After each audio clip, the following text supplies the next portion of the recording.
Picking a new laptop is never simple, especially when it's easy to spend upwards of £1,000 at a time. I've had my MacBook Pro 14-inch for the last few months now, and so I wanted to do a bit of a longer term review and talk about how I found using it. So first of all, we'll talk about which MacBook Pro I got. This is the base model 14-inch MacBook. I got it in silver. As standard, it comes with the M1 Pro chip, 512GB of solid state drive, 16GB RAM.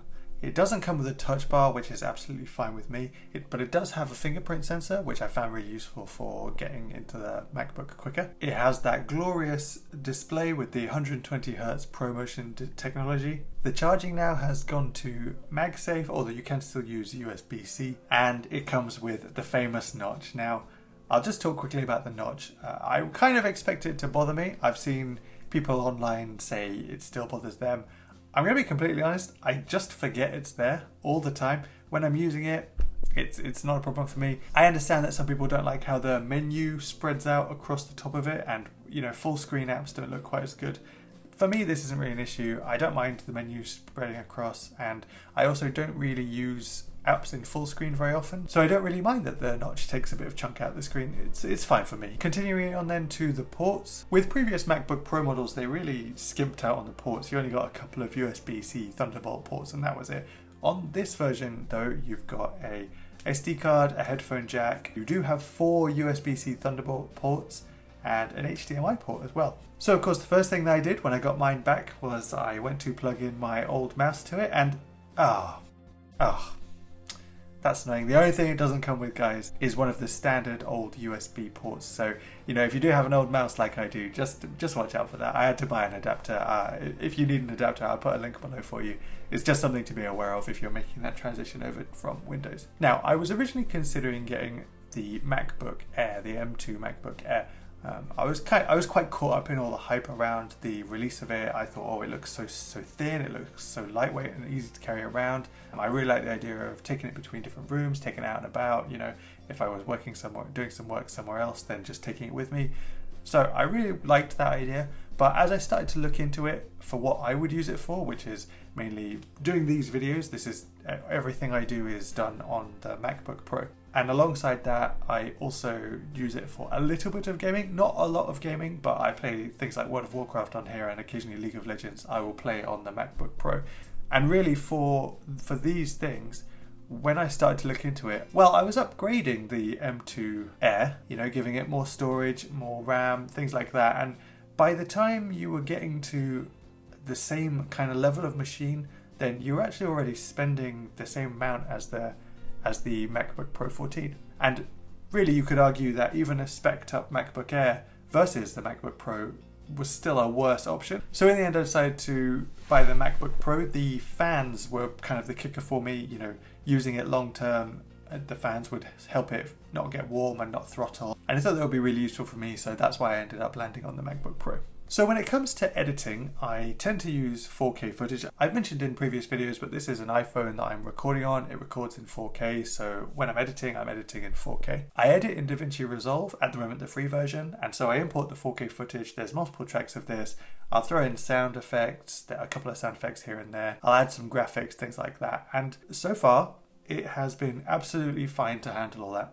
There was one video when it seemed to struggle previewing it, and I threw it down to half resolution, and that was absolutely fine. And then since then, it's been fine. It's not happened again. I'm not really sure what the thing was with that video, because I'm sure I've made videos since that have been more complicated and more hardware intensive, but it hasn't had a problem since then. One thing that I really love about editing using the MacBook with my iPhone as the camera is how easy it is to get files across to the MacBook. So I've just selected some files here. I'm going to hit AirDrop,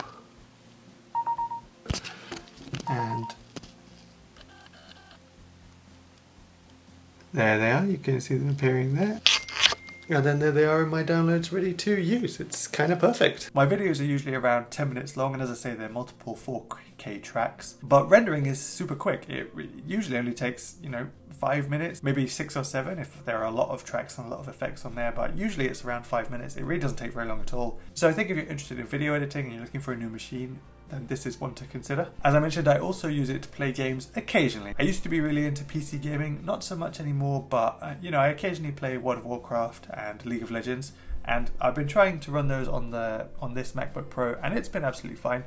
Sure, it's probably not the best performance you could ever get from a gaming machine, but it's not a gaming machine really. It's one for all-round use, and I think if your primary objective was gaming, then you probably would look at something for Windows, because really Mac OS is not the best place to game.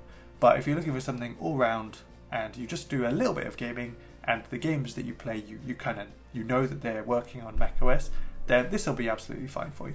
I've never had any crashes with any of the games, World of Warcraft, League of Legends. They run absolutely fine on sort of medium to high graphics. The frame rate doesn't drop too much. It's absolutely fine to play. You're not going to go wrong if you're just looking for something to occasionally game with. One of the benefits that I've found of the 14-inch is that it's really, really portable, and I mean, like, it's very light. I'm quite happy to just sit on the sofa with this for most of an evening, tapping away on it with it on my lap. It doesn't get like too heavy or anything like that. I'm happy to carry it around. If I then need to go and do something in a different room, I just pick it up and walk it around easy. It's kind of replaced my iPad when it comes to general web browsing and watching things on YouTube, watching TV shows, that kind of thing. I wasn't really expecting this because I used to use my iPad all the time, but the MacBook is just so easy to use and the screen is really nice that I just find myself picking it up if that's what I want to do. That's an unexpected benefit for me, but it just speaks to how much I've enjoyed using the device since I've got it. The only thing I don't quite like about the screen is that it's getting a little bit fingerprinty. It seems to pick those up really easily, and they're not easy to wipe away, so I need to figure out a way to clean that. Maybe I've never used one before, but maybe I'll buy an actual screen cleaner for it. One thing that I didn't realize was going to be so easy was how easy my AirPods connect to them. First time I used them, I just opened the case, popped them in my ears, and they just appeared on the screen, and away we went. They do occasionally disconnect, but I think that's more to do with me trying to do things on multiple devices at once and them not really being sure what they're supposed to be connected to. It's not really been a huge issue, just occasionally it will happen. I find the keyboard and the trackpad really nice to use. They work really well. Although I do occasionally have some trouble with using the double tap to right click.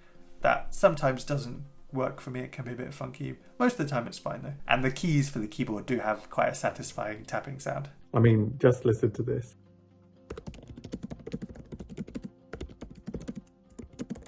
When it comes to the battery life, well, I don't have any complaints in this department either. Apple says it can last up to 17 hours with general browsing and things like that. Now, I don't think I've ever gotten 17 hours, but I do get a good amount of time out of it depending on what I'm doing. So general web browsing and watching YouTube, watching TV, that kind of thing. Yeah, that's really good. I get loads of time out of that. I've never really recorded it, but I probably charge once a day. Whereas on an equivalent Windows machine that I've had a few years ago, I was definitely charging more than that. I charge multiple times a day. When it comes to editing, it's kind of the same thing. I don't find too much of a drain whilst I'm actually doing the editing. And then rendering is so quick that I don't really notice it drain the battery that much. Now, gaming does drain the battery quite a bit faster, but if you're just gaming occasionally like I am, then you just make sure you're near a socket and it's not the end of the world.